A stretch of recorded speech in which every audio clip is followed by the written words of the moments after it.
सभी साथियों को मेरा नमस्कार। मैं दीप नारायण सिंह, शिक्षा मित्र। आज एक महत्वपूर्ण बात बताने के लिए मीडिया पे उपस्थित हुआ हूँ। जैसा कि सभी को ज्ञात है कि 2015 में 12 सितंबर 2015 में शिक्षा मित्रों का समायोजन हाईकोर्ट के द्वारा निरस्त हो गया था। आनन फानन में शिक्षा मित्र के संघ के पदाधिकारी सुप्रीम कोर्ट गए और स्टे लिया, और 2 साल बस सुप्रीम कोर्ट के द्वारा वहाँ से भी समायोजन को निरस्त कर दिया गया, जो कि 25 जुलाई 2017 था। लेकिन कोई भी शिक्षामित्र ये जान ना पाया कि वह शिक्षा मित्र का समायोजन निरस्त किया गया था। तो उसमें एक कंडीशनल स्टे दिया गया था, जिसमें कि हमें समय सीमा दी गई थी कि हम उस समय सीमा में अपनी योग्यता को अर्जित करें। और कोर्ट ने यह साफ साफ कहा था कि अगर हम यह योग्यता अर्जित कर लेते हैं तो यह जो आदेश है हाई कोर्ट का वह उन पे लागू नहीं होगा, और जो नहीं कर पाते हैं यह आदेश उन्हीं पे लागू होगा। लेकिन अज्ञानता के बस कुछ अपने आप में आदमी इतना निराश हो गया था कि उसे सोचने समझने की क्षमता न रह गई, और वह आनन फानन हो गया। और विभाग ने एक बहुत बड़ी चाल चली कि बिना किसी शासनादेश के शिक्षा मित्र पद से समायोजित सहायक अध्यापक के पद पर सभी शिक्षा मित्रों को वापस उन्होंने शिक्षा मित्र बनाने की प्रक्रिया चालू कर दी, जो कि नियमतः यह ऐसा नहीं होना चाहिए था। क्योंकि जो भी शिक्षा मित्र समायोजित होकर के सहायक अध्यापक बने थे, वह अपने स्कूल से विद्यालय पे अपने पद से, शिक्षा मित्र पद से इस्तीफा दे करके अपने जा कर के दूसरे स्कूल पे वह एक सहायक अध्यापक के रूप में स्थापित हुए थे। न ही परियोजना कार्यालय द्वारा, न किसी ऐसे विभाग द्वारा फिर उन शिक्षा मित्रों के पदों को सृजित किया गया जिन पे यह सरकार ने ला करके उन्हें स्थापित किया। सबसे बड़ी गलती यह दिखी। दूसरी, हम सरकार को दोष देते आ रहे हैं। आज तक सरकार के द्वारा एक भी शासनादेश अभी तक जारी नहीं हुआ है शिक्षा मित्रों के खिलाफ।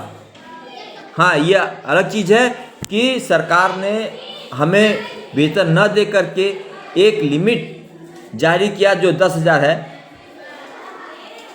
और इसी को लेकर के हम लोग बार बार सरकार से यह कहते हैं। सरकार मजबूर है, क्योंकि सरकार के पास मात्र लगभग 27,000 ही शिक्षा मित्र बचे हैं।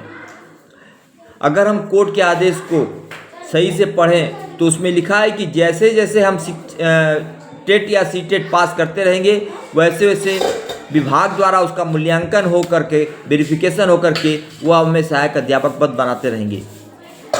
लेकिन विभाग द्वारा ऐसा कोई कुछ नहीं हुआ।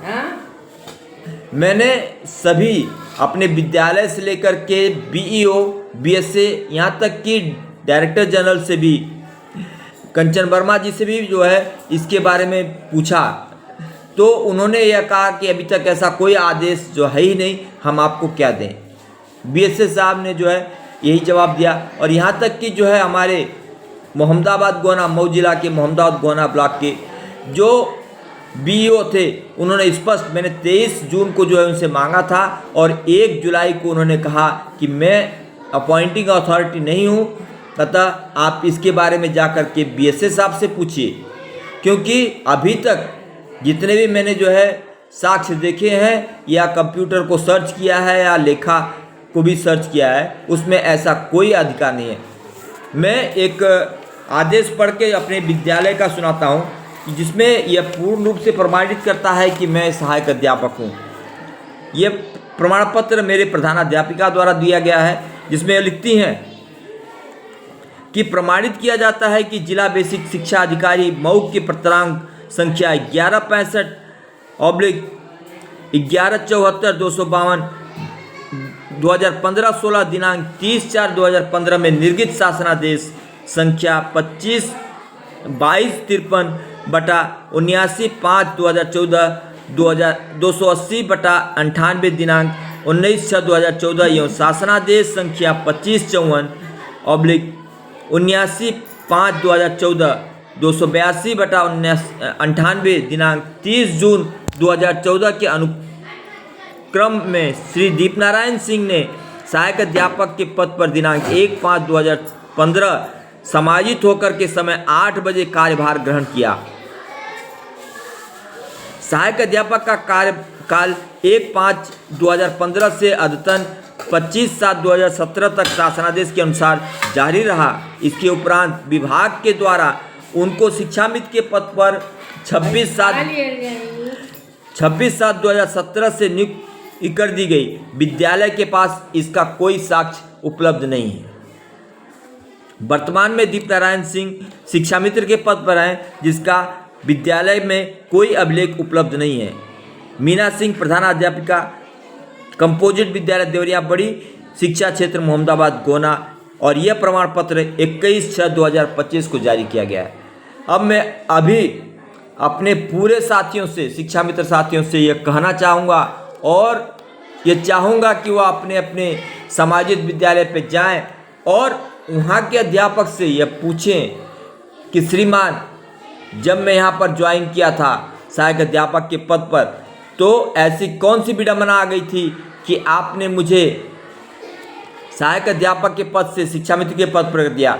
क्या आपके पास ऐसा कोई विशेष आदेश आया था? अगर आया था तो वह आदेश की क्रमांक संख्या, वह आदेश की फोटोकॉपी हमें उपलब्ध कराने की कृपा करें। दोस्तों, यह लड़ाई अब मान सम्मान की नहीं, अब हमें मानदेय नहीं चाहिए। आज अगर जोगी सरकार यह कहते हैं कि मैं तुम्हें 1 लाख रुपए मानदेय दूंगा, तब भी मुझे नहीं चाहिए। मुझे मेरा मान और सम्मान चाहिए। मैं मान सम्मान के लिए कुछ भी कर जाऊंगा। यह